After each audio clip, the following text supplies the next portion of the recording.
জাতীয় নাগরিক পার্টির দেশ গঠনের জুলাই পথসভা চলছে। গতকাল গোপালগঞ্জ সফর ছিল। এই গোপালগঞ্জে পথসভা ছিল। সেখানে আমাদের নেতৃবৃন্দ বরিশাল থেকে রওনা হয়ে গিয়েছে।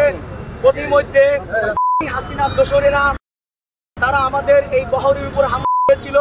হামলার পরে এই নেতৃবৃন্দ তারা দমে না গিয়ে বরং যেখানে পথসভা হওয়ার কথা ছিল সেই স্থানে গিয়ে তারা পথসভা বাস্তবায়ন করেছে। তারা যখন ফিরে আসছিল আবারও হাসিনার বাহিনী ওই মুজিববাদী আদর্শের দালালেরা তারা আবারও সেখানে হামলা করে। তারা আমাদের নেতাকর্মীদের উপর অতিরিক্ত হামলা করে। কয়েকটি আমাদের যে গাড়ি ছিল সেগুলোকে ঝাঁঝরা করে দিয়েছিল। বর্তমান সরকারের কাছে আবেদন জানাতে চাই, এই খুনি দোষরদেরকে অনতিবিলম্বে গ্রেফতার করে আইনের আওতায় আনতে হবে এবং মুজিববাদ মুর্দাবাদ এই স্লোগানে সারা বাংলাদেশ প্রকম্পিত হবে।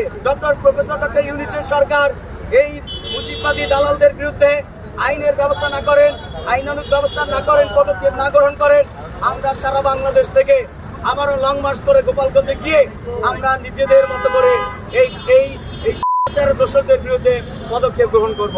জুলাই গণঅভ্যুত্থানের মাধ্যমে হাসিনার পতন হয়েছে, তার পক্ষে আর কেউ রাস্তায় নামবে না। আগামী বাংলাদেশ মুজিববাদ মুক্ত বাংলাদেশ হবে। আগামীর বাংলাদেশ এই মুজিবের আদর্শ, সেই আদর্শ থেকে একটি গণতান্ত্রিক বাংলাদেশ হবে।